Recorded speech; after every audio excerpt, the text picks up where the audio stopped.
Ya, bertemu lagi bersama saya Hendara di channel saya Hendara Komik. Hari ini saya mau bahas sebuah HP yang udah lama saya beli tapi belum saya selesai review hingga sekarang. Dan hari ini mau saya selesaikan, yaitu adalah Redmi 12C.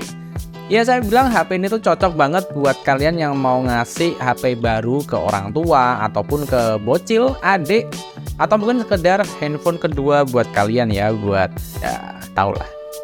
HP kedua buat stalking. Nah, Redmi 12C ini ada 3 varian, yaitu 3/32, 4/64, dan 4/128. Saya beli yang tengah-tengah ada di 4/128 di harga waktu itu ada di harga 1599 1,6, dimana saya masih dapat bonus sebuah headset kabel. Dan sekarang kalau kalian cek di toko online harganya udah mulai turun, jadi makin worth it lagi. Nah, Redmi 12C ini saya bilang handphone yang cocok banget buat orang tua dan bocil karena ini ya HP entry level, HP yang murah, dimana kan kita nggak perlu ya ngasih HP ke orang tua yang sampai iPhone 14 Pro Max atau S23 Ultra yang fiturnya banyak melimpah, tapi ya orang tua pasti nggak pakai, mereka maunya cuma hal yang simple-simple aja, nggak usah yang repot-repot, mahal-mahal. Dan Redmi 12C ini cocok.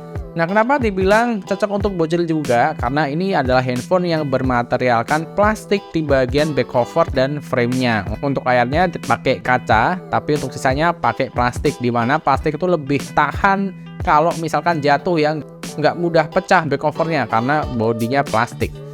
Dan untuk Redmi 12C ini walaupun dia ada level, dia terasa sangat solid banget ketika digenggam juga enak. Saya suka. Apalagi yang warna biru ini cakep, kayak memiliki identitas khusus gitu ya. Terus dari desain sendiri saya juga suka. Di sini material back covernya juga ada kayak garis-garis, dan secara tampilan ini udah oke banget sih buat saya. Saya suka banget karena kesannya tuh matang, elegan, dan dewasa. Di Redmi 12C kalian menemukan lubang audio jack di bagian atas, sisanya nggak ada, bersih. Dan di bagian kanan ada tombol power dan volume rocker. Untuk bagian bawahnya kalian bisa menemukan mono speaker. Ya, bener, mono speaker. Dan ada juga micro USB. Ya, bener, ini micro USB. Dan satu lubang mic aja. Lalu di bagian kiri ada SIM card slot, dimana udah triple slot. Jadi kita pakai 2 nano SIM dan 1 SD card secara bersamaan. Dan di dalam box pembelian dari Redmi 12C ini kalian dapat charger, kepala charger, dan kabelnya. Untuk jelly case, untuk screen protector di layar itu nggak ada. Ya ini wajar ya, maklum ya, ditekan harganya biar bisa ngasih harga yang paling worth it untuk kalian beli. Nah, ini pada bermasalah semua di micro USB ini. Ya kalau dibilang micro USB sih mungkin memang terasa agak jadul ya. Ini udah zamannya Type-C, kenapa masih pakai micro USB? Sebetulnya untuk orang tua atau untuk bocil micro USB sih nggak ada masalah ya. Saya juga bilang nggak bermasalah sih. Cuma memang kadang waktu saya cari kabel ini udah agak sulit ya, karena kebanyakan HP saya Type-C, kebanyakan pinjam teman juga Type-C. Jadi emang kabel micro USB ini terasa cukup langka akhir-akhir ini. Nah, di Redmi 12C kan udah dapat sebuah handphone dengan layar IPS HD Plus 60Hz yang udah cukup lah kalau mau dipakai. Kalau dibuat nonton konten ya emang ada sebuah kompromi ya. Di sini layarnya cuma SD Plus aja. Terus untuk reproduksi warnanya ya sekelasnya hanya cukup aja gitu, bukannya outstanding. Tapi ya kembali lagi ini HP entry level, dan buat saya untuk HP entry level ya udah cukup sih untuk spesifikasi layar seperti ini. Dibuat game juga enak kok buat kalian yang mau menghadiahkan Redmi 12C ini kepada anak kalian, karena dia udah pakai Helio G85 dengan RAM 4 dan storage-nya 64GB eMMC. Ya itu spek yang entry level juga sih. Cuma waktu saya buat main game kayak Mobile Legends ini mantap, bisa berjalan. Tapi ya di settingannya saya settingnya set di 60 fps dengan settingan grafis ada di medium aja. Kalau yang tinggi-tinggi ya mending diturunin aja deh, karena ini kan bukan HP yang performa gahar gitu ya. Sisanya saya buat main COC juga enak. Untuk yang PUBG ya dapatnya 30 fps aja. Cuma untuk gyro ini nggak ada ya. Untuk sensornya juga bagian kecerahan brightness autonya itu nggak ada. Saya cari-cari, jadi tiap kali saya ngeset layarnya saya harus manual. Dan untuk dipakai buat game ini udah enak. Layarnya juga udah cukup lah. Untuk dipakai di outdoor juga masih kelihatan kok. Walaupun emang catatannya tadi kalau mau ngubah brightness pakainya manual ya, digeser sendiri. ini mah nggak ada auto brightness-nya atau gimana ya. Nah, lalu waktu saya gunakan sehari-hari sebagai daily driver, ini tuh cukup mengejutkan ya, karena waktu saya pakai secara 2 hari ini baterainya kuat, nyisa 3%. Dimana hari pertama itu dapat hampir 4 jam, dan hari kedua juga hampir 4 jam. Dan sebetulnya saya berani ngomong hampir 8 jam ya, karena sebetulnya Redmi 12C ini juga sering saya buat tethering ke laptop, ke tablet, ke HP saya yang lain. Dan baterainya irit sih. Dan ini masuk ke skenario ketika saya memakai secara nggak terlalu intens ya. Jadi saya cuma banyak kerjanya, sekali-kali saya lihat media sosial, saya balas WA, saya main COC, saya scroll TikTok. Tapi lumayan sih, 2 hari dengan screen on time perharinya 4 jam, hampir 4 jam. Ini keren banget. Nah, kalau ditanya ngecharge-nya, aduh jangan ditanya ya, ini lama banget. Mungkin kalau dari 0 sampai 100% ini ada di 2,5 jam lebih ya. Jadi jujur aja saya sering ngecas Redmi 12C ini ya waktu tidur. Jadi malam tidur, pagi udah penuh, langsung dipakai 2 hari berani. Ya kalau kalian makainya intens, paling sehari dapat screen on time bisa 6 jam lah. Cuman saya juga bingung sih, ini bisa sampai 2 hari padahal pakai sinyal seluler loh. Saya juga rada heran gitu, tapi ya oke lah, ini sebuah hal yang bagus. Dan untuk Redmi 12C ini, walaupun dia HP entry level, dia memiliki kamera 50 megapiksel.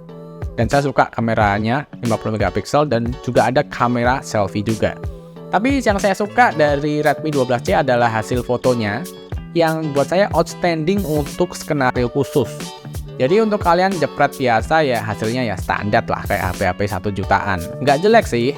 Cuma ya standar aja. Cuma misalkan nih kalian mau menghidupkan mode HDR di selfie modenya, ini hasilnya akan lebih baik dan lebih level up dari harganya gitu. Untuk mode HDR di selfie kan bisa nangkep background yang udah ke overexpose putih semua, terang gitu kan, itu bisa kelihatan semua.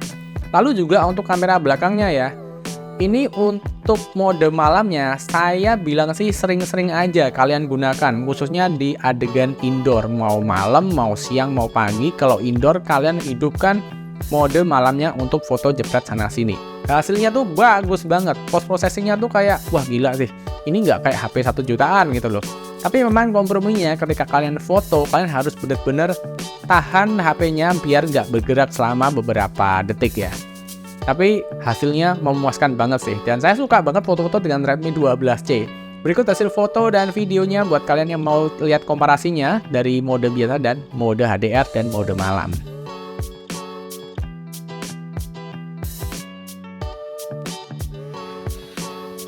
Dan ini adalah perekaman dari Redmi 12C malam hari. Kelihatan banget noisy sekali tanpa ada EIS. 1080 30 fps. Dan ini adalah perekaman kamera belakang 1080 30 fps di Redmi 12C. Ya kamera belakangnya nggak se-noisy yang kamera depan, tapi ya sejutaan. Don't expect.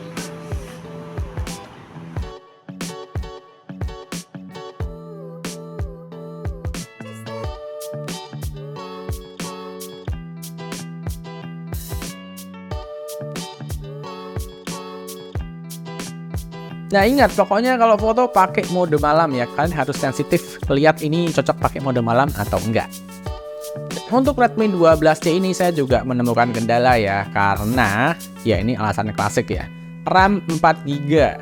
RAM 4GB buat saya pribadi di Android tahun ini udah kurang banget. Waktu kalian pakai Redmi 12C dengan RAM 4GB ini kerasa ya awalnya fine-fine aja, tapi ketika kalian pindah-pindah aplikasi banyak, tiba-tiba aplikasinya relock dan bukanya cukup ada waktu ya, berbeda ya waktunya buka aplikasi dari awal atau aplikasi yang udah terjaga di locknya. Yang paling kerasa ketika main Mobile Legends ya, waktu main Mobile Legends nggak ada chat ini sih aman, anteng aja terabas terus, orang maju terus. Nah tapi ketika ada notif mulai masuk tiba-tiba endet gitu kan, nah itu ya bukan nyalain HP-nya ya, apalagi nyalain chipsetnya yang Helio G85 ini, karena sebetulnya ini bukan HP kentang gitu, cuma ya memang RAM-nya habis aja gitu. Terus untuk pengaman saya pribadi, saya suka pakai Smart Band Huawei Band 8, saya pakai Huawei Hold di Redmi 12C, dan di sini Kendalanya ya waktu udah standby Huawei Hold-nya, di mana bisa mengirimkan pesan ke jam tangan saya. Cuma ketika saya pindah aplikasi ke Instagram, ke YouTube, ke TikTok, terus main COC, terus main Mobile Legends, tiba-tiba notifikasinya nggak masuk ke jam tangan. Waktu saya cek, ternyata Huawei Hold-nya udah ketutup. Yaitu lagi-lagi karena RAM-nya habis. RAM 4 kurang banget. Karena itu saya bilang ya, Redmi 12C ini sebetulnya adalah sebuah HP yang bagus. Tapi memang buat saya pribadi ini cocok buat HP untuk orang tua, atau HP untuk bocil, atau untuk HP kedua kalian. Karena ya memang itu RAM-nya 4, jadi untuk multitasking yang berat ini bakal sering mengganggu banget sih kalau kalian buka macam-macam. Cuma kan kalau udah orang tua kan udah nyantai lah. Orang tua paling buka apa sih? Buka Chrome buat browsing, atau buka WhatsApp yang paling sering ya, udah itu. Terus kalau bocil kan biasanya no complaint ya, tinggal HP pertama udah say thank you banget gitu. Apalagi ini HP modelnya bagus, dibuat game juga oke. Tinggal dia mungkin perlu adaptasi dan belajar untuk bisa manajemen RAM yang lebih baik. Tapi in the end, Redmi 12C ini saya bilang sebuah smartphone entry level yang bagus banget. Dan saya sangat merasa nyaman pakai ini selama beberapa hari ya. Surprisingly, ini nyaman. Jadi segitu aja videonya. Terima kasih ya buat teman-teman yang udah nyimak video ini sampai akhir. Dan sampai bertemu di video berikutnya. Bye-bye.